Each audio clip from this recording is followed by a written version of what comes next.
Assalamualaikum warahmatullahi wabarakatuh. Gimana nih kabarnya hari ini? Semoga selalu sehat dan terus semangat ya. Karena saat ini kita bakal ngebahas atau nge-review singkat mengenai perdagangan internasional. Di sini ada 5 daftar pembahasan. Dan yang pertama kita bakal ngebahas pengertian perdagangan internasional. Apa sih itu perdagangan internasional? Perdagangan atau dagang yaitu kegiatan menjual dan membeli. Lalu kata internasional adalah antar negara.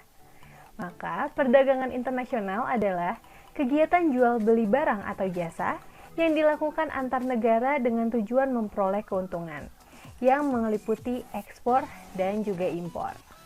Selanjutnya ada faktor perdagangan internasional, yaitu adanya perbedaan sumber alam, perbedaan faktor produksi, adanya perbedaan teknologi, penghematan biaya produksi, perbedaan selera atau kesukaan, keinginan membentuk kerjasama dengan orang lain, tidak semua negara dapat memproduksi suatu barang itu sendiri, dan yang terakhir adanya persaingan antar pengusaha dan antar negara. Manfaat perdagangan internasional. Yang pertama, meningkatkan pendapatan negara. Yang kedua, memperluas lapangan pekerjaan. Yang ketiga, mencakupi kebutuhan barang atau jasa. Yang keempat, menjaga stabilitas harga dalam negeri. Yang kelima, adanya aliran teknologi. Dan yang terakhir, mendorong pertumbuhan atau perkembangan dunia usaha.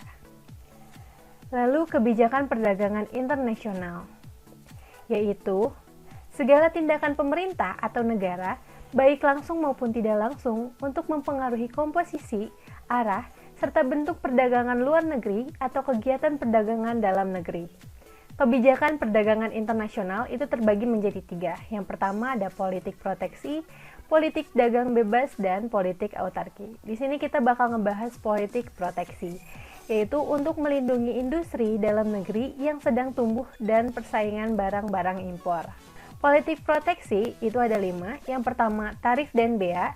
Tarif adalah suatu pembebanan atas barang-barang yang melintas daerah pabean, yang akibatnya harga meningkat, produksi dalam negeri meningkat, jumlah barang di pasar dan impor menurun. Bea ada 3. Yang pertama ada bea ekspor, yaitu pajak pengiriman ke negara lain. Yang kedua ada bea transit, pajak batas wilayah. Yang ketiga ada bea impor, yaitu pajak barang yang masuk ke dalam negeri. Lalu yang kedua, pelarangan impor, yaitu untuk melindungi produk dalam negeri dan meningkatkan produk dalam negeri. Yang akibatnya, harga akan meningkat, produk dalam negeri meningkat, dan jumlah barang di pasar akan menurun. Yang ketiga, kuota atau pembatasan. Tujuannya itu untuk mencegah barang penting ada di negara lain, menjamin tersedianya barang di dalam negeri. Akibatnya, harga meningkat, produksi dalam negeri meningkat, dan jumlah barang di pasar dan impor menurun. Lalu yang keempat ada subsidi, yaitu membantu menutupi sebagian biaya produksi per unit barang produk dalam negeri. Akibatnya, harga akan tetap, produksi dalam negeri akan meningkat, impor menurun, dan jumlah barang di pasar akan tetap.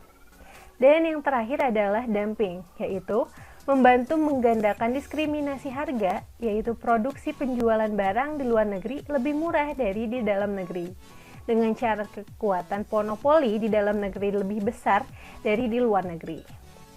Dan dalam grafiknya, pasar dalam negeri lebih cenderung curam daripada pasar luar negeri. Lalu pembahasan kita yang terakhir adalah teori perdagangan internasional.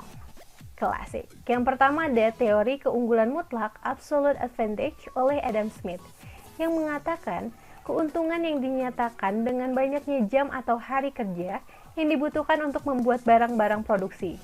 Suatu negara akan mengekspor barang tertentu karena dapat menghasilkan barang tersebut dengan biaya yang secara mutlak lebih murah daripada negara lain. Dengan kata lain, negara tersebut itu memiliki keuntungan mutlak dalam produksi barang. Lalu yang kedua ada teori keunggulan kooperatif, cooperative advantage, oleh David Ricardo, yang mengatakan keuntungan kooperatif itu terjadi bila suatu negara itu lebih unggul terhadap kedua macam produk yang dihasilkan, dengan biaya tenaga kerja yang lebih murah jika dibandingkan dengan biaya tenaga kerja di negara lain. Nah, sekian pembahasan atau sedikit ringkasan mengenai perdagangan internasional.